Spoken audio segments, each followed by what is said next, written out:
You know, there are American heroes who don't like this idea. Neil Armstrong, Gene Cernan have both testified against commercial spaceflight in the way that you're developing it, and I wonder what you think of that. I was very sad to see that, because those guys are, those guys are heroes of mine, so it's really tough. You know, I wish they would come and visit and see the hardware that we're doing here. And I think that would change their mind.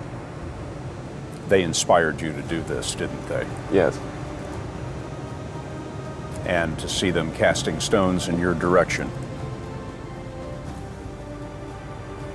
It's difficult. Did you expect them to cheer you on? So they're hoping they would. What are you trying to prove to them?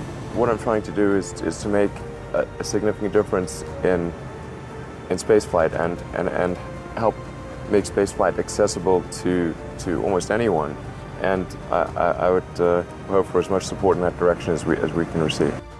Yeah, 2008, we had the third consecutive failure of the Falcon rocket for SpaceX. Tesla almost went bankrupt. We closed our financing round 6 p.m. Christmas Eve, 2008. It was the last hour of the last day that it was possible. We would have gone bankrupt 2 days after Christmas otherwise. And I got divorced. That was like rough, man. Living in a scar tissue there. I gave basically both SpaceX and Tesla from the beginning a probability of less than 10% of likely to succeed. In the beginning, I wouldn't even let my friends invest because I didn't want to lose their money. I thought it was like, I'd rather lose my own money. We almost did die at SpaceX, actually. So I budgeted for 3 flights. I mean, technically, I did have a plan where I had the money from PayPal. I had like about 180 million from PayPal. And I thought, I'll allocate half of that to SpaceX and Tesla and Solar City, and that should be fine. I'll have 90 million, like just lots, But then what happened is things cost more and took longer than I thought. So I had a choice of either put the rest of the money in or the companies are going to die.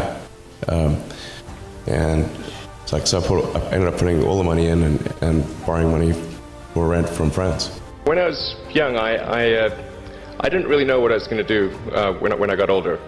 People kept asking me, but then eventually I thought that the idea of inventing things would be really cool.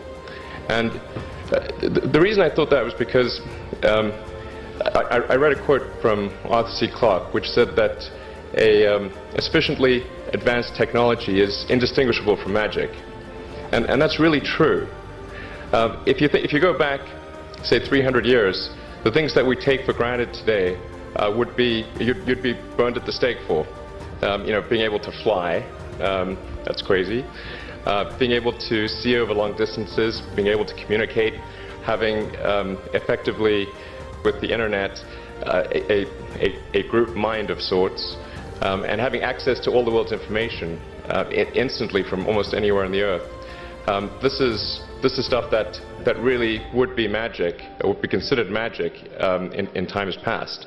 In fact, I think it actually goes beyond that, because there are many things that we take for granted today that weren't even imagined in times past. They weren't even in the realm of magic. So it actually goes beyond that. So I thought, well, if I can do some of those things, basically if I can advance technology, then that's like magic, and that would be really cool. And I also had sort of a slight existential crisis, because I was trying to figure out what does it all mean? Like, what's the purpose of things?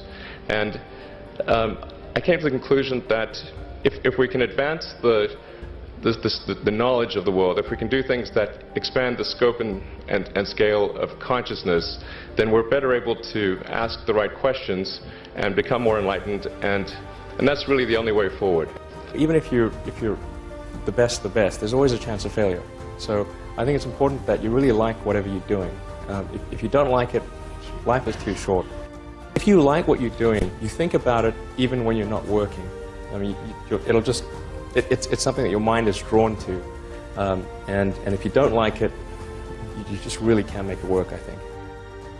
what kind of future do we want? Do we want a future where we are forever confined to one planet until some eventual extinction event, however far in the future that might occur? Or do we want to become a multi-planet species and then ultimately be out there among the stars and be among many planets, many star systems? And I think the latter is a far more exciting and inspiring future than the former. Mars is the next natural step. In fact, it's the only planet we really have a shot at establishing a self-sustaining city on. Once we do establish such a city, there will be a strong forcing function for the improvement of spaceflight technology that will then enable us to establish colonies elsewhere in the solar system and ultimately extend beyond our solar system. What gets me more excited is the fact that this would be an incredible adventure. I mean, it would be like the greatest adventure ever.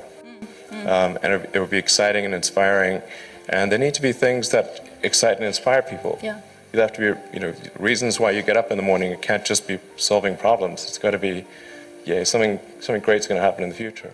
It's really a mindset. You have to decide, we're going to try to do things differently, well, provided that they're better. You shouldn't do things differently just because they're different. They need to be different and better.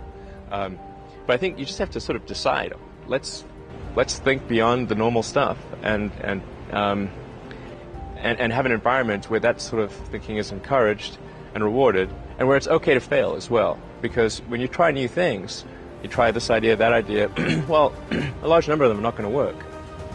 And that has to be okay. If every time somebody comes up with an idea that has to be successful, you're not going to get people coming up with ideas. SpaceX is alive by the skin of its teeth, so is Tesla.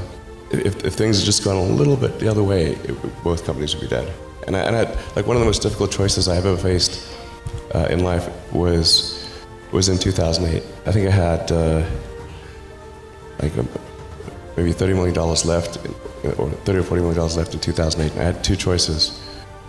I could put it all into one company, and then the other company would definitely die, or split it between the two companies.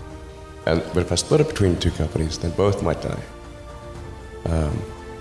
And when you put your blood, sweat, and tears into creating something, or building something, it's like a child. Am I going to let one starve to death?